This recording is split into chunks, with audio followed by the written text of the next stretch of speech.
كما جرت العادة الاستقبال الرسمي النشيد الرسمي من جانب جماهير برشلونة في انتظار نجومها بالتأكيد في هذه الليلة في هذا الكلاسيكو أمام ريال مدريد. النشيد الذي اعتدنا أن نسمع النغمات التي تصل إلى اللاعبين تحركهم وتجعلهم في جاهزية تامة لهذه المباراة ولكل مباراة وفي كل ليلة في كامب نو. مسرح رهيب، أرضية غير عادية وأجواء كبيرة ننتظرها وإياكم اليوم. البارسا المساء في هذه الليلة يلعب بتير شيغن في حراسة المرمى، بيكي مع أمتيتي، جوردي ألبا عليش فيدال على مستوى الدفاع، بوسكيتس، راكيتيتش، إنيستا، ديليفويو على اليسار، طبعا سواريز يلعب كامب نو. وأيضا في مباراة الرد في برنابيو سواريز مع كورة، أول كورة من لويزيتو لكنها عندنا باص في أحضاننا، باص كورة خطيرة جدا، لاعب خاطئة سميرة من زيمب، ولكن مع وجود خطأ لمصلحة راكيتيتش، خطأ لراكيتيتش، هدوء لا زال موجود بعض الشيء وفي انتظار هلا لبناء هدف إنيستا، لكن أمامها تدخل، خطأ موجود لمصلحة كوفازيتش، خطأ موسكوب، يمر اسكوب، يعطي اسكو يلعبها ولكنها في الشباك الجانبي، مرت وفي الأخير لا، لكن كوفازيتش أمام بنزيما تغطية، تدخل وعودة ليو، تدخل من كازيميرو، تدخل من كازيميرو، شوية عنف في الجانب كازيميرو، كازيميرو يندفع على ليونيل، وبعد ذلك الكرة لمصلحة برشلونة، الخطأ لبرشلونة. كل جماهير ما يعرف بالأماسان الآن، ليو يحاول اختراق الدفاع، ليو أمام أكثر من لاعب، تدخل وخطأ يحتسبه الحكم لمصلحة ميسي، خطأ لميسي، تدخل كان في اللقطة الماضية، أمر مهم جدا في داخل ليو أن يسجل في الكامب نو، يكون محاولة عرضية خطيرة بالراس، عدت،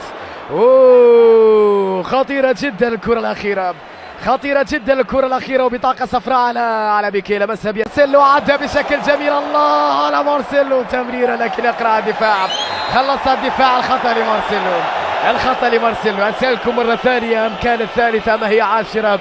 أما أن سؤالي إنيستا يلعبها بيني، الله لمسة يا إلهي، الله على الكرة خطيرة جدا لمصلحة ريال مدريد، اسكو يحاول يمر يلعب عرضية، كرة يا إلهي، الله على اللمسة، الله على اسكو، بس يعدى ثلاثة لاعبين أمامه الحكم الرابع، باعت الكرة في الأخير، الله على هذه العقلية، على هذه الأفكار، على تلك الأقدام، التدخل، الخطأ يحتسب الحكم، الإنذار على بوسكيتس مع بيكي، يتدخل بيكي، يلعبها بالكعب، جميلة من بيكي، كان يلعب بالنار لكن نجح في بعض الكرة. راكيتيتش يلعبها في وسط الماضي، الله على الكعب، بوسكيتس لمسة جميلة لكنها عدت وفي الأخير خطأ لبرشلونة. شوف اللي يفعل بوسكيتس اليوم، لمسة في منتهى الروعة من بوسكيتس، لاعبين الارتكاز اللي القادرين على عمل فارق، هذا من بينهم بالسلامة. سيداتي وسادتي، الشوط الأول ينتهي بهذه الوضعية بتعادل في الكلاسيكو الذي كان في شوطه الأول كثير من الحذر من جانب الفريقين، لم يقدم الكثير من مستواهم بالتأكيد مع بداية موسم، ومع أول مباراة بالنسبة لبرشلونة، ثاني مباراة بالنسبة لريال مدريد في ملعب كامب نو، وفي انتظار أيضا بعد ذلك مباراة العودة في ملعب برنابيو بحول الله تعالى يوم الأربعاء القادم. وكما يتابع الجميع وكما يعلم الجميع أيضا عبر قناة اون سبورت التي تغطي أحداث هذه المباراة بطاقم عمل كبير جدا، يهيئون لكم الأجواء كما لو كنتم موجودين في أرضية ملعب كامب نو. وأيضا بحول الله تعالى فريق العمل متواصل من لعبها لليو، خطيرة عند ميسي، مر ولكنها طالت وضاعت من ميسي إلى ضربة مرمى، خطيرة جدا عند ليو لكنها عدت وفي الأخير إلى كيلور. اليوم ليس صراع بين مارسيلو، اسكو يلعبها لمارسيلو، الميرينجي مع كرة عرضية، كرة هدف الميرينجي، هدف أول لريال مدريد،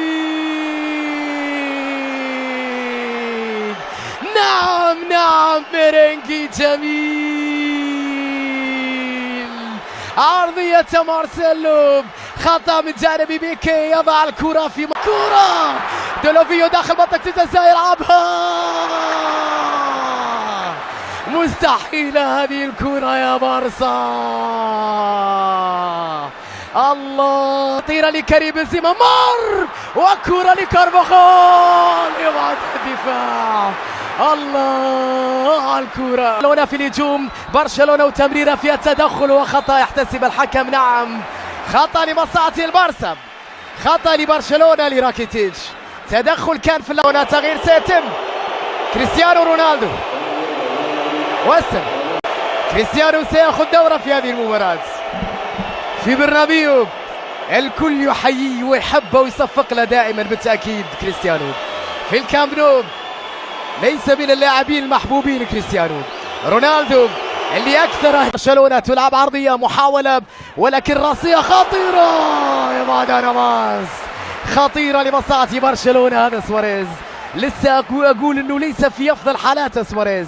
الرجل رونالدو على حدود منطقة الجزاء، كريستيانو يحاول مع كرة، بيكي يتدخل يبعدها إلى ركنية إلا رونالدو وتركه في مثل هذه الأمر. دي ألبا خطيرة إلى سواريز، لويسيتو داخل منطقة الجزاء بكرة،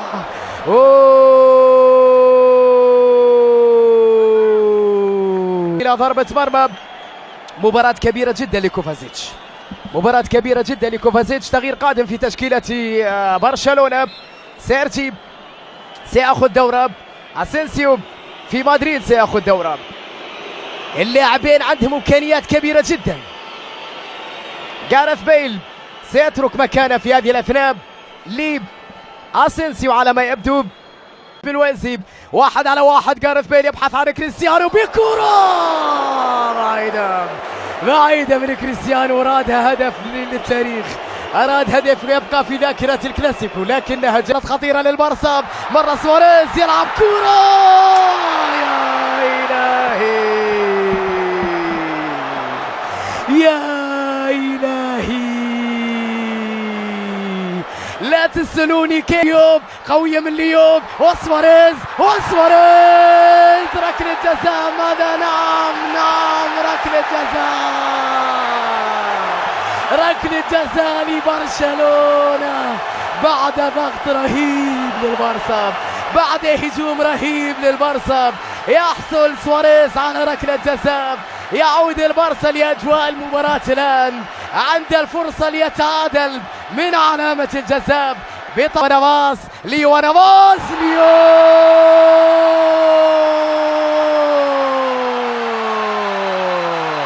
يعود ميسي وتعود برشلونة مرتدة بجانب ميسي، يحاول بينية وكرة فيها تسلل على سواريز، في اللقطة الماضية. يا لها من كرة خطيرة لريال مدريد. 1 على 1. رونالدو مر يلعب كرة، كالما كريستيانو الكبير في اليوم الكبير. يا له من هدف يا رونالدو، يا لها من ضربة يا رونالدو. تبا لك يا كريستيانو، قلب الصغير لا يتحمل. شوف اللقطة الرائعة من جانب اسينسيو. مر اسينسيو يلعبها بينية خطيرة لكريستيانو، عدا وبعد ذلك طالت عليه. وحكم المباراة إلى ماذا يشير؟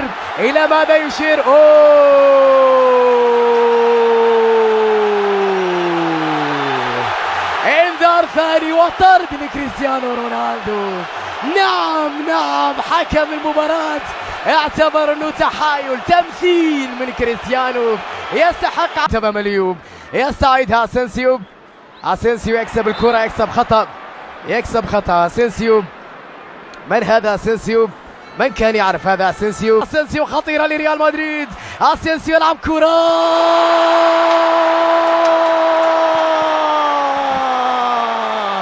يا إلهي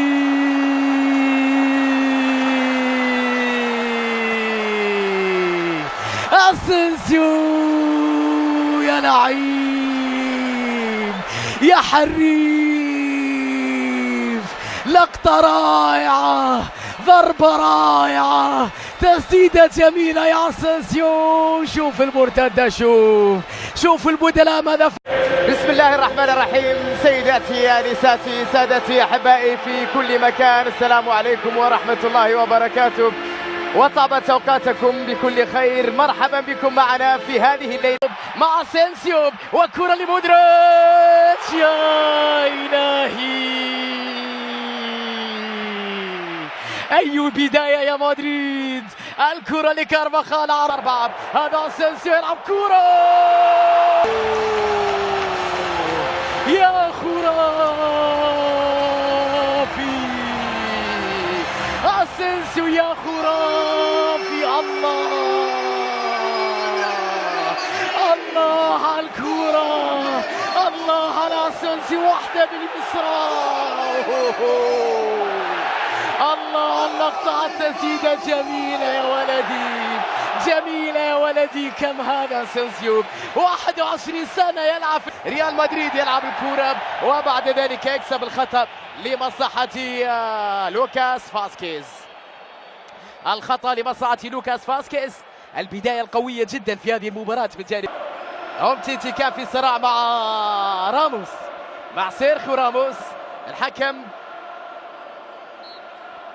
الحكم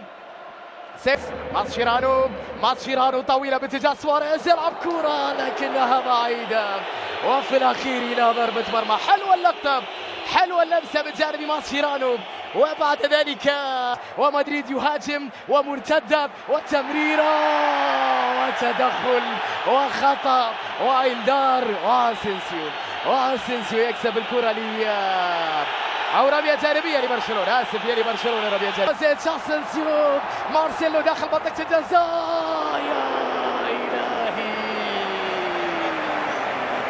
يا مدريد، يا مدريد. كرة في منتهى الخطورة لمنطقة الذهاب، وبالتأكيد مع فريق ليس في أفضل حالاته بالنسبة لبرشلونة. تكلم عن المباراة الرسمية الثانية هذا الموسم. فالفيردي في أول زيارة وانظروا ما يحدث اليوم. الكرة تصل لمصلحة راكيتيتش، تدخل وخطأ يحتسب الحكم لراكيب. خطأ لراكيتيتش لمصلحة برش. خطيرة ريال مدريد. فاسكيز يلعبها، تمر إلى ركنية للميرينجي. خطيرة جدا لمصلحة ريال مدريد بقدر لوكاس يحاول، لوكاس بعرضية خطيرة بالراس لكنها تبعد. يا إلهي، الله على الكرة الخطيرة للميرينجي. الوضع مختلف، هذه كرة بينية خطيرة لوكاس يلعبها في القائم، لا زالت خطيرة. لوكاس مرة أخرى يتأخر يعيدها. تمرير عدى لوكا مودريتش إلى مشروع هدف ثاني لريال مدريد. عرضية داخل منطقة الجزاء وكرة ميرينجي جميل.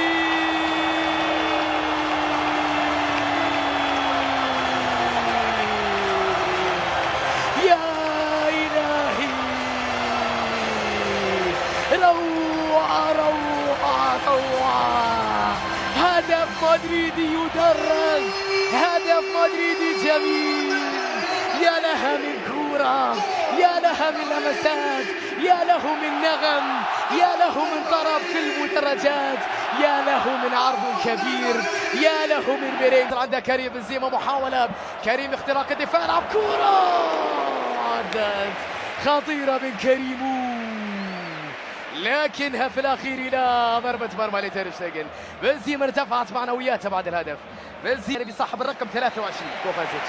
انتهى كل شيء سيداتي وسادتي في الشوط الأول من هذه المباراة الكبيرة لريال مدريد، المباراة المتواضعة لبرشلونة على مستوى الشوط الأول. لم ينتهي كل شيء، ولكن شوط واحد انتهى بهذه الوضعية. هدفين ريال مدريد، لا شيء برشلونة. الكرة تصل عند ليو محاولة داخل منطقة الجزاء والكرة،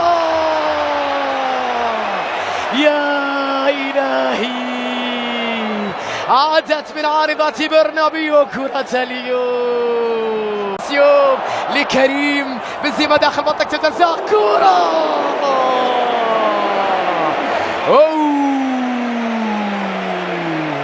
خطيرة جدا من جانب كريم بنزيما، تحولت إلى ركنية. خطر يأتي من كل، يستعيدها ليو محاصر، ضغط من جانب راموس، خطأ على سيرخيو راموس، خطأ على سيرخيو راموس. تدخل في اللقطة الماضية، تغيير يتم، كوفاسيت سيترك مكانه. خطيرة عند جوردي، غالبا يلعب الكرة الأرضية لسيرجيو، عدت أمام روبرتو، أمام سيرجي روبرتو. خطيرة جدا للبارسا، خطيرة حتى في ظل يوم. روبرتو لمسة سيبيدو على الجهة اليمنى، تدخل وخطأ على راموس، خطأ على أكثر اللاعبين حصولا على إنذارات في تاريخ الكلاسيكو. راموس تحسين الصورة في هذه المباراة، عرضية مرت بالراس لكنها عدت، وفي الأخير إلى ضربة مرمى، ضاعت وضربة مرمى للريال. الكرة الخطيرة مرة أخرى، الكرة تعود لكاسيميرو، توني وخطأ يحتسب حكم المباراة على سيرجيو. دخل في توقيت رائع أمام سيرجي، بس يلعب كرة والوزت بالراس، يا إلهي أي سوء حظ هذا، حتى انتهى الحظ ضدنا اليوم، غير معقول يا بارسا، لسان حالهم اليوم بالتأكيد. من البارسا عودة مرة أخرى، هذه كرة بعيدة بعيدة بعيدة وإلى ضربة مرمى، بعيدة وضربة مرمى يا ليو، بعيدة وضربة مرمى من ليو. خطيرة اللقطة الماضية لكن كرة ولا لميسي، بينية خطيرة ولكن فيها تسلل على سواريز، تسلل على سواريز، وبعد ذلك الكرة لمصلحة ريال مدريد.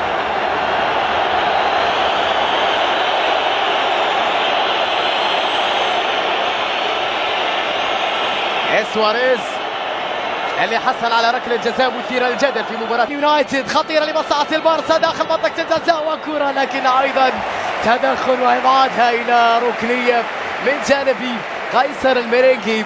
سيرخيو المهاجم لوكادين، يا له من يوم صعب يا فالفيردي، يا لها من فترة صعبة يا ميسي، يا له من يوم سيء يا برشلونة، يا له من يوم للنسيان، يا لها من حسرة، من خيبة أمل. لماذا أصبحنا هكذا؟ هل كان نيمار هو السبب؟ هل أن الأموال هي السبب؟ هل أننا في حاجة بعيدة جدا، وفي الأخير إلى ضربة مرمى. الكرة اللي ضاعت من جانب برشلونة، تدخل كان من جانب تيو. أحداث هذا الكلاسيكو أولا من الكامب نو واليوم في برنابيو. الزملاء الموجودين معنا هنا في إسبانيا، كل الزملاء أيضا موجودين، فريق العمل موجود في القاهرة من أجل هذه الكرة البينية وتغطية وبناء مرتدة ولمسة، وبعد ذلك صافرة من جانب حكم المباراة وإنذار على سواريز، إنذار على سواريز. كرة القدم هكذا، يوم لك ويوم عليك، مش كل يوم معك. يلعب الكوب، انتهى كل شيء. سيداتي وسادتي، ريال مدريد يتوج بالسوبر الإسباني، يجدد الانتصار على برشلونة بعد 3 أهداف مقابل هدف في الكامب نو. اليوم هدفين دون رد في سانتياغو برنابيو لينهي كل شيء. كلاسيكو أبيض ملكي مثير بعرض كبير وبمستوى عالي وبالعديد من اللاعبين الشبان وفي كثير من الغيابات. زبين سيف مع بقية الزملاء في الاستوديو التحليلي لمزيد من الحديث حول سهرة الكلاسيكو البيضاء الكبيرة. شكرا لمتابعتكم وإلى اللقاء. فاصل وعودة لزبين سيف.